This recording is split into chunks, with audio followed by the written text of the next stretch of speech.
लालू परिवार और तेजस्वी यादव अपने फैमिली को नहीं संभाल पा रहे हैं। कई सीटों पर आमने सामने जो है कांग्रेस, आरजेडी, वीआईपी, आरजेडी, इस तरह के हालात बने हुए हैं। वो इस स्थिति में नहीं है कि अपने लोगों को संभाल सके, यानी अपने गठबंधन को, अपने फैमिली को संभाल सके, तो बिहार को क्या संभालेंगे। जो हमारे मुस्लिम कैंडिडेट है उसको किस तरह जलील किया गया, आप भी अंदाजा लगा सकते हैं कि उनको टिकट दिया, वापस ले लिया, फिर आमने सामने चुनाव लड़ रहे हैं।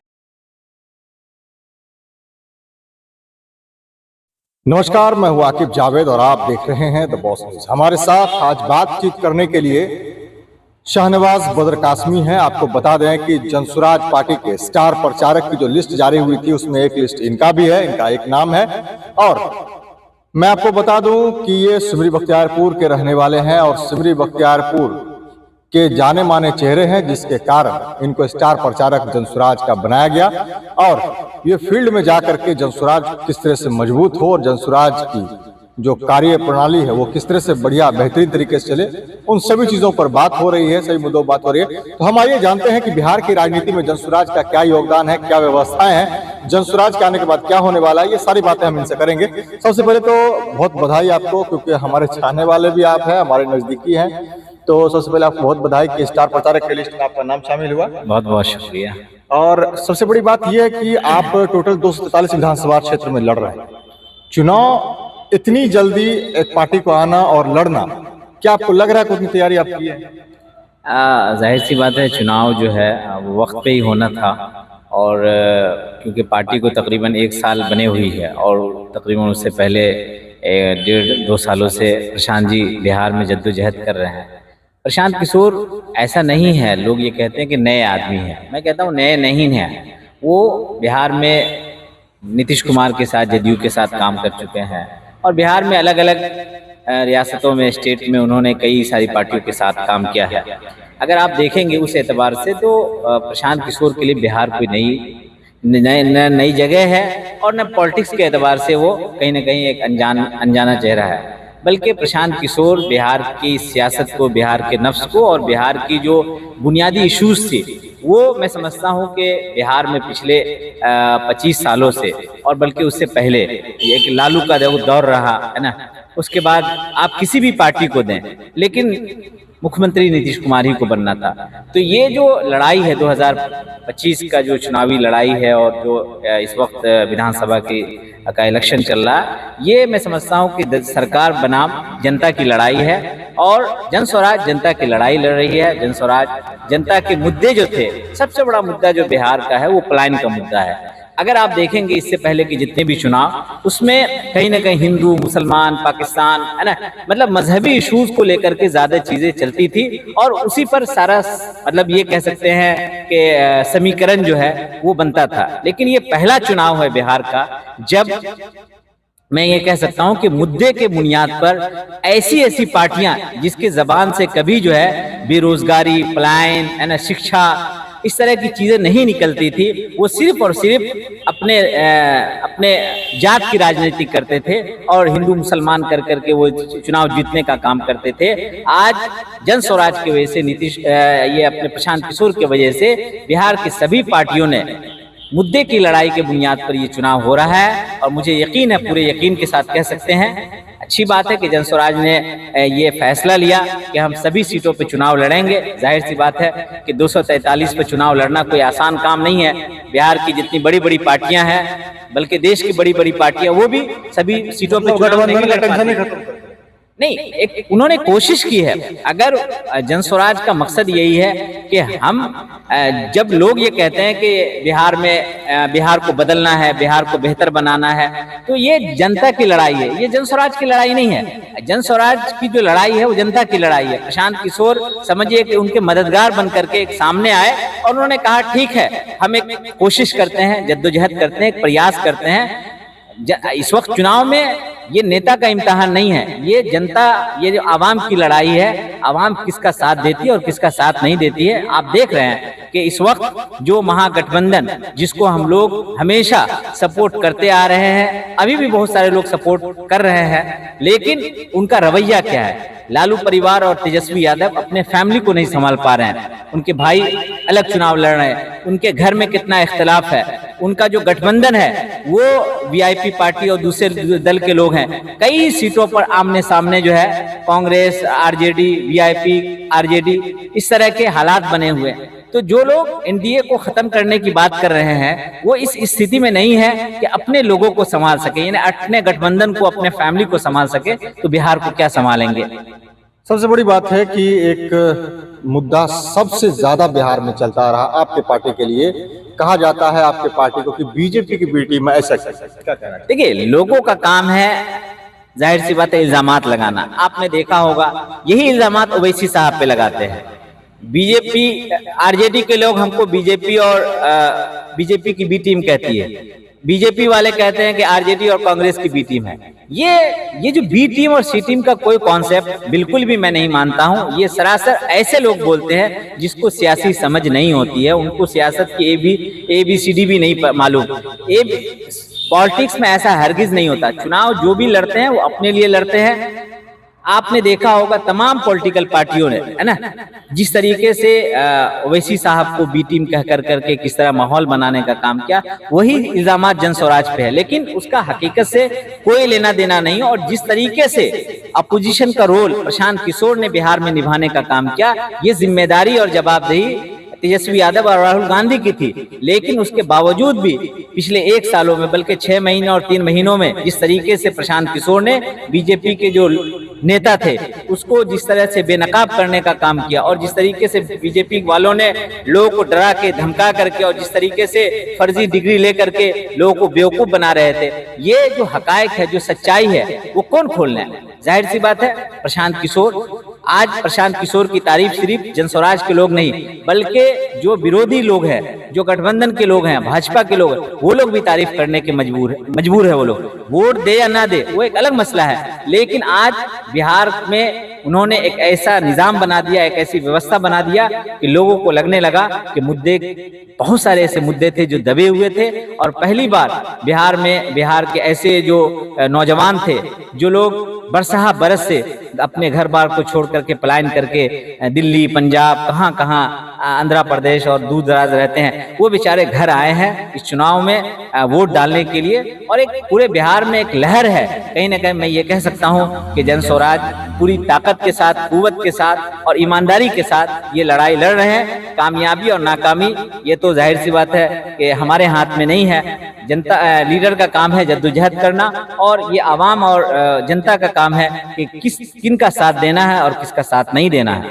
एक सवाल और है कि आप तो चलिए कि स्वतंत्र होकर के आप 243 विधानसभा चुनाव लड़ रहे हैं और सीटों पर लड़ रहे हैं। विधानसभा चुनाव में ऐसा भी हुआ है कि महागठबंधन को हमने देखा है कि कहीं कांग्रेस अलग लड़ रही है, उसी सीट पर वीआईपी भी लड़ रही है, उस सीट पर जनता दल भी लड़ रही है। तो कहीं ना कहीं ये क्या दर्शाने का, इसको किस तरह से आप देख रहे हैं?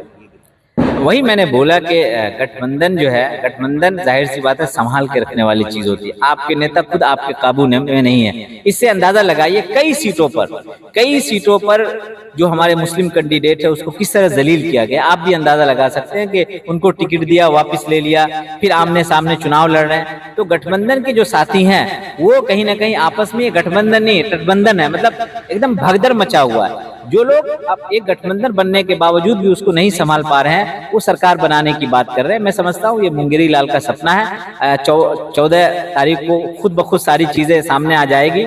और जहां तक रही बात बिहार के लोगों की विकल्प की बात, कि एक सबसे बड़ा जो मुद्दा था, भाजपा वाले राजद से और जंगल राज से डरा करके भाजपा वाले वोट लेते थे, और जो हमारे राजद और कांग्रेस के लोग हैं वो भाजपा से डरा करके वोट लेने का काम करते थे। मैं समझता हूं कि जन स्वराज को लोग कहते हैं कि वोट कटुआ पार्टी है, मैं भी कहता हूं वोट कटुआ पार्टी है, लेकिन दोनों का इतना कटरा कि बिहार का पूरा सियासी समीकरण इस वक्त बड़े बड़े जो सियासत के माहिरीन हैं वो भी नहीं तय कर पा रहे हैं कि किसकी सरकार होगी और कौन जीतेगा और कौन हारेगा।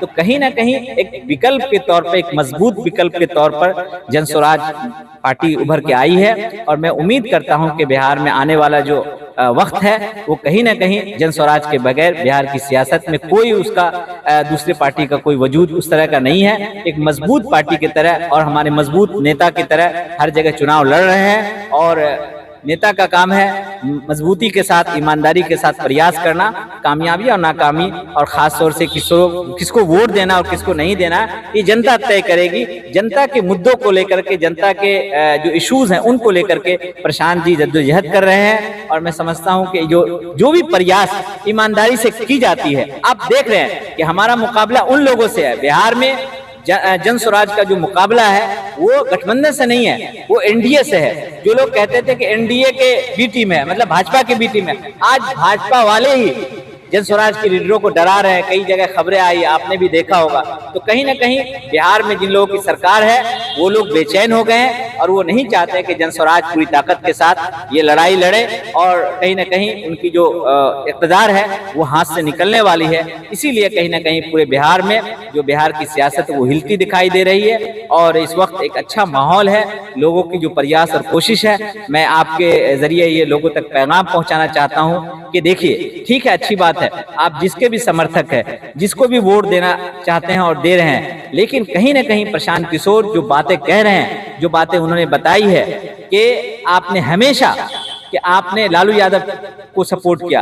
अरे लालू यादव एक अच्छे बाप है, जाहिर सी बात है, उन्होंने अपने बेटा की चिंता कर करके उसको उप मुख्यमंत्री बना दिया और जो भी लोग हैं, जाहिर सी बात है, उनको अपने एक बच्चे की फिक्र है और किसी का विधायक बन गया, किसी का मंत्री बन गया।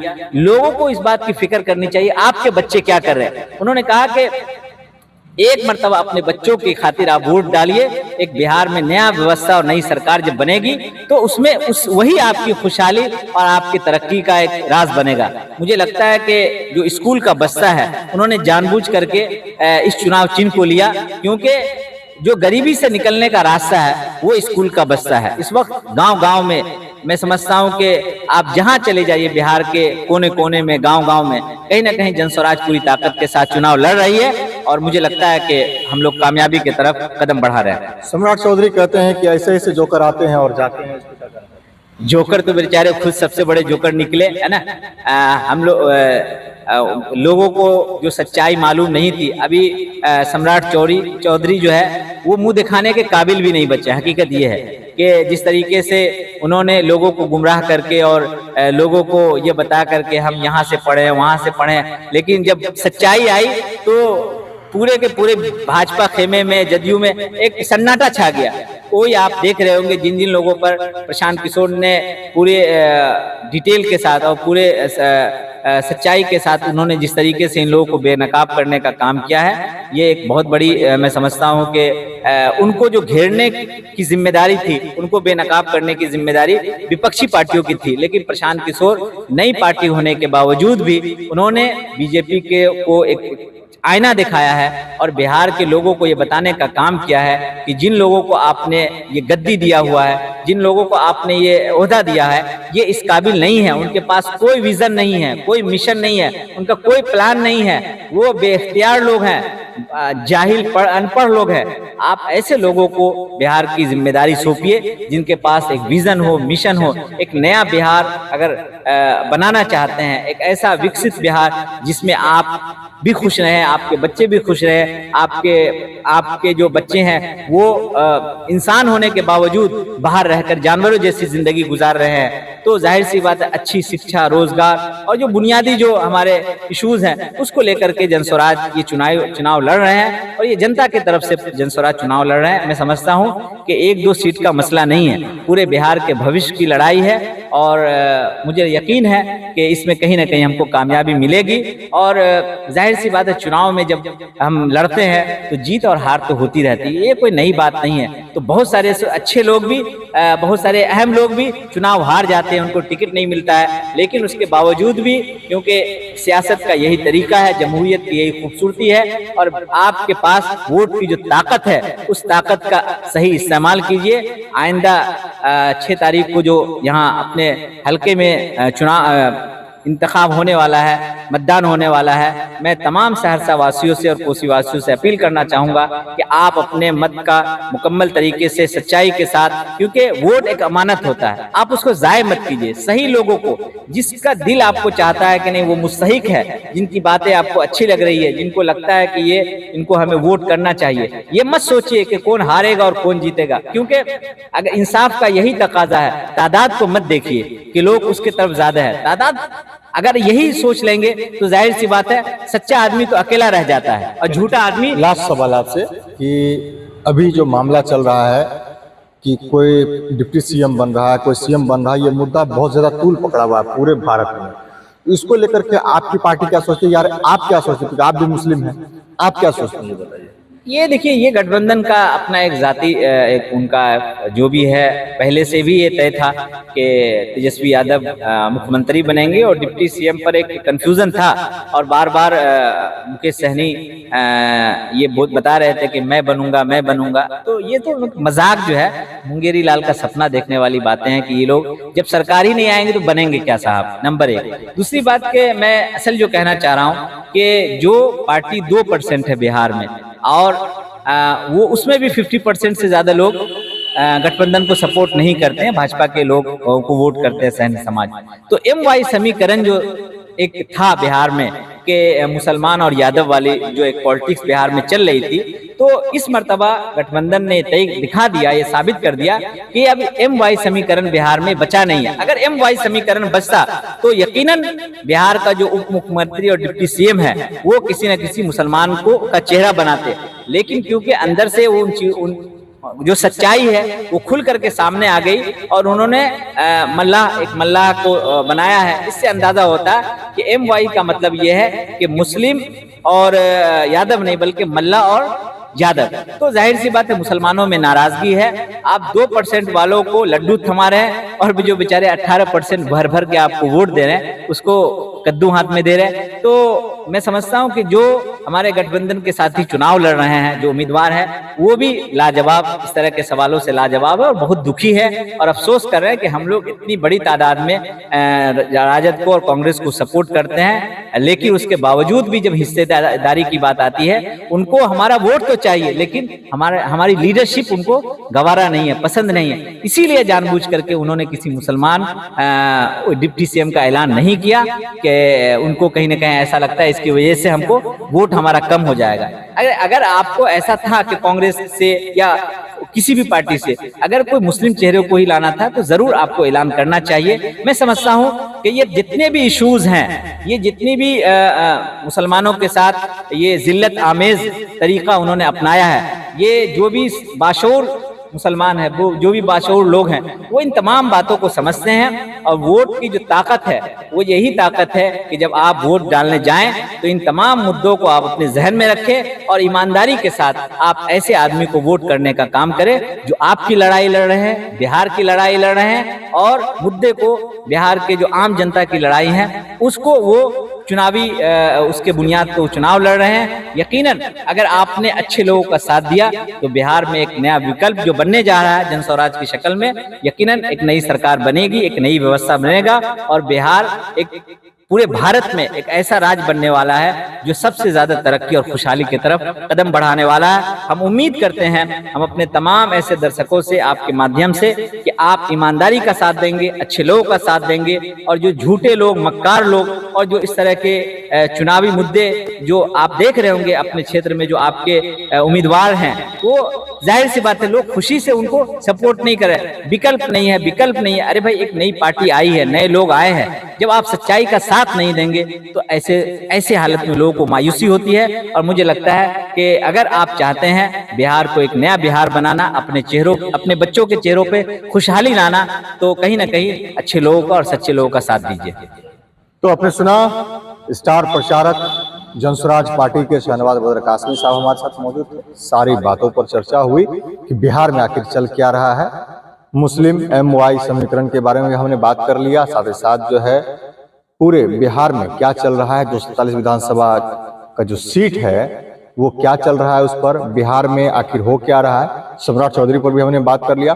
तो सारी बातें जो निकल करके आई उसमें यही है कि अब कहीं ना कहीं लोग जो है पलायन के मुद्दे से, शिक्षा के मुद्दे से चुनाव लड़ रहे हैं। जनसुराज आ रहा है और जनसुराज की बातें सुनने के लिए लोग काफी उत्सुक रहते हैं और कहीं ना कहीं ये चीज तो दिख रहा है कि पक्ष और विपक्ष दोनों में हड़कंप मचा हुआ है जनसुराज के आने के बाद। और जिस तरह से बड़ी खूबसूरती से इन्होंने एक जवाब दिया कि वोट कटुआ पार्टी, तो इन्होंने कहा कि वोट कटुआ है जरूर, लेकिन वोट इतना दोनों पार्टी का काटेंगे कि दोनों पार्टी लापता हो जाएगा। तो ये सारी बातें इन्होंने कही है। लेकिन 6 तारीख को मतदान होना है और 14 तारीख को जो है फर्स्ट फेज का और सेकंड फेज का दोनों मिलाकर के रिजल्ट बाकायदा आना है। तो उसके बाद हम देखेंगे कि जनसुराज का क्या रोल है, क्या नहीं है। फिलहाल ये आने वाला समय बताएगा। बने रहिए हमारे साथ और देखते रहिए द बॉस। आंखों में जलन है, धुंधला दिखता है या चश्मे की जरूरत है?